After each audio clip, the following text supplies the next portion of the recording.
Hey guys, this is Adrian. Today I'm going to do a little brief overview on some of my favorite non-destructive Photoshop editing techniques. And what I mean by non-destructive is basically allowing yourself to make edits to your document that don't affect the original pixels, so you can really go back in and have a lot of flexibility in those decisions throughout your design process. As we know, designing or editing photos is a pretty organic process, and we don't want to necessarily shut off potential routes later by making choices early on. So really one of the biggest and most useful is smart objects. And this is basically encapsulating a piece of data, either a layer or a group of layers or some vectors that you copy and paste in from Illustrator. A number of things can be used to generate your smart object, and then you can use it multiple times throughout your document and it'll all refer back to one source data. So I'll show you what I mean. Here we're just starting with a simple photo from Pike's Place in Seattle. And I'm going to take the original layer here and I'm going to go ahead and convert that to a smart object. Just a little right click. Now you see we have this little icon indicating that this is a smart object layer. So I can do some great things with this. Filters are one of my favorite things in Photoshop.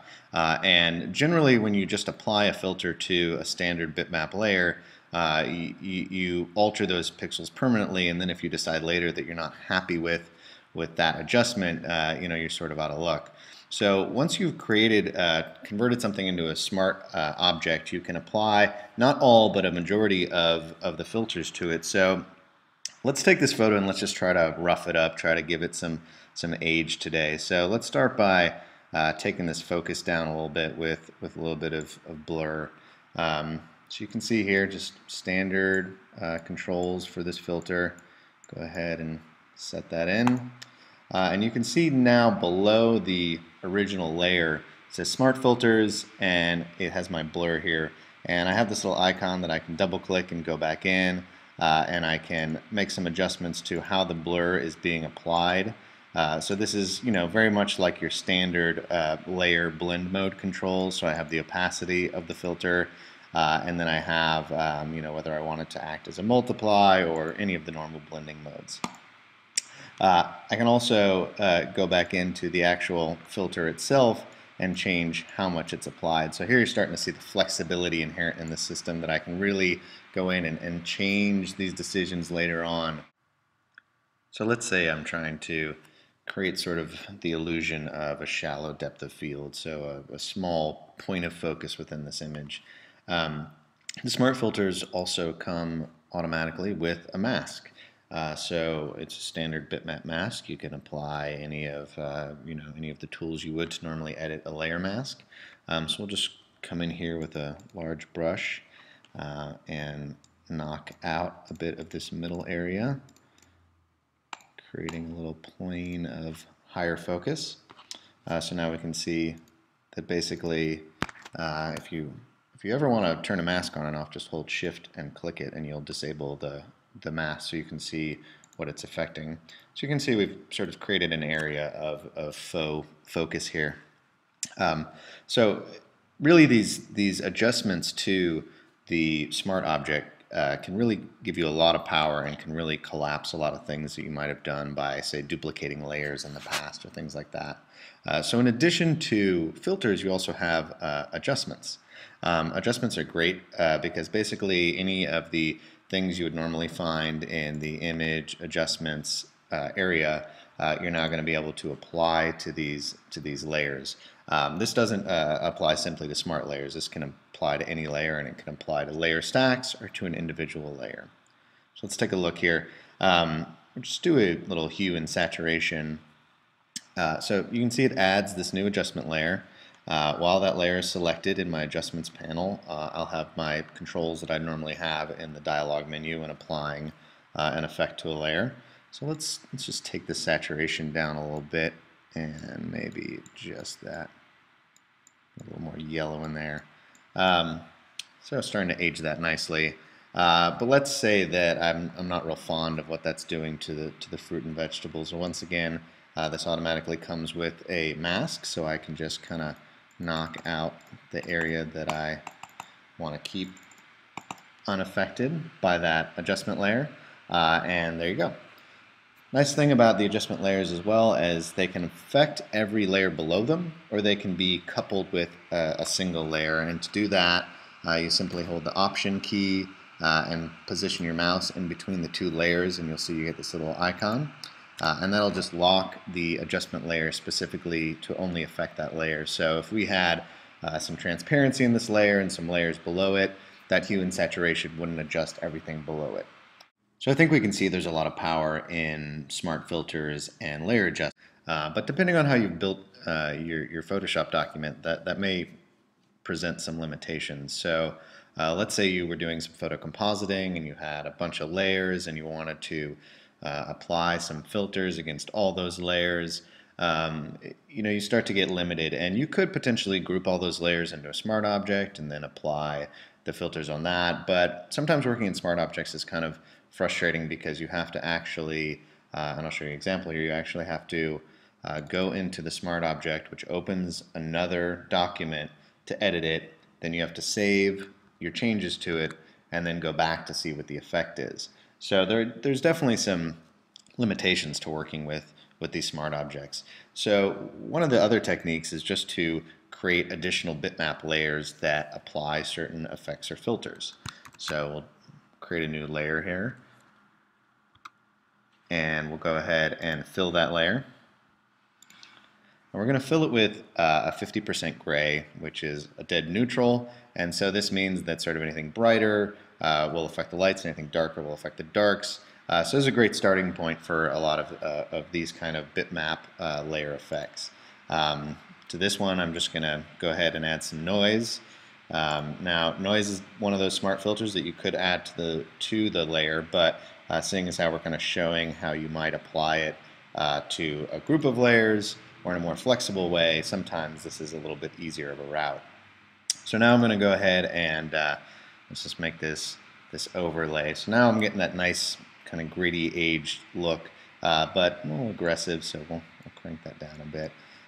And I'm also not really loving the fact that it's affecting this woman's face, because I'm kind of trying to make her a little bit of the focal point, and we just generally don't like to see faces with a lot of distortion on them. So we'll go ahead and add a mask to this layer. You can see masks are definitely one of the best non-destructive tools out there. And we'll go ahead and we'll just kind of knock it back in this area, once again just using our paintbrush to paint in the mask. So there you go. So now we have this layer. We can turn it on off. You can imagine if there were a number of layers below it, we'd be affecting all of those. So we'd be keeping this effect really consistent across all of the sublayers that we had composited together. So let's go another step further here, add another layer, and got some texture brushes here.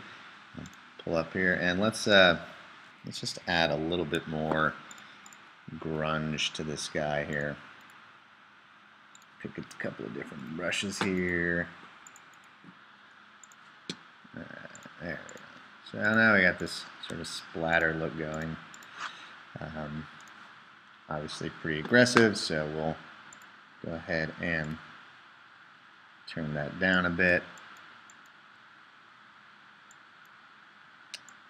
So that's kind of nice. So you can see we're really sort of building these layers of texture, but we're doing it in a way where we can at any point go back and decide that we want to change it. Even when I'm doing something that's pretty organic like this, a lot of times once I've kind of got my texture mapped out, as opposed to maybe erasing away if I feel like it's getting too heavy, I'll just go ahead and add a mask. And once you sort of get in the habit of using masks more than, say, the erase tool, you'll find that it's really great because you do have the flexibility to go back in later and say, you know what, now I do like having more of those splotches. So it's just about creating more flexibility for yourself as you work. Additionally, we can also potentially add sort of semi-lighting effects. So let's add another layer here, and let's just paint a little bit of white in this area here. So once again, we're trying to draw attention to her. We'll go ahead and make that a soft light, and we'll bring that down a little bit. So instead of going in, say, using the dodge tool or literally selecting out an area and adjusting the lighting, we're just applying another layer sort of as a localized effect to bring out a certain characteristic that we're going for. So in that same vein, we can basically do anything that we would normally do to affect a layer to a second layer, which just gives us a lot more flexibility. So take, for example, if we wanted to clone some of this fruit here, hit S and bring up our clone tool and decide the selection. Now let's create a new layer on top of our original layer and clone to that. So basically what we're doing here is we're just pasting these pixels to a separate layer instead of back on our original layer, and that just gives us the flexibility to edit, turn on and off, change our mind about that later. And so we're actually going to go ahead and change our mind right now because that's a bad call. Next, let's talk about layer styles. They've been in Photoshop for a long time, and I'm sure everyone's pretty familiar with. They're really a great tool for non-destructive editing because you apply them to the layer you're working on. You can turn them on and off, go back in and edit your choices. You can copy them from one layer to another, so they've got just an enormous amount of flexibility. And one way I like to use them is with vector shapes. So I'm just going to go ahead and draw a box here about the size of the canvas. And let's say what we're trying to do is get sort of a vignetting look on this image, and I could just create a new blank layer and go in with a black brush and paint the edges and play with the opacity, but the problem there is that that's all just bitmap. So if I want to go back in later and adjust the intensity of that effect or whatnot, I'm sort of out of luck. I'm going to basically have to start from scratch. But with layer styles and vector shapes, I can sort of have ultimate flexibility. So with my new shape here, I'm going to turn the fill down to 0. So basically, it's just an invisible layer now, and I'll double click on the layer and go into the layer styles palette, and we'll do an inner shadow, and we'll just crank this way up here and bring up the choke. So we're starting to get this nice, rich, black edge. So there we go. So this layer style is applied to this vector shape, which has no fill. So we're just getting the style, and that's great because if, say, I transform this, change the shape of it, it's going to reapply that layer style without any loss of fidelity. Also, of course, I can go back into that layer style and affect how it's applied. But we'll turn it down just a little bit. All right. So one of the last things I'd like to touch on is coming back to masks real quick, because masks really are in many ways the key to a lot of non-destructive editing techniques. And you can see right now we've got a number of layers that are affecting our original layer, and we've got a bunch of masks going on.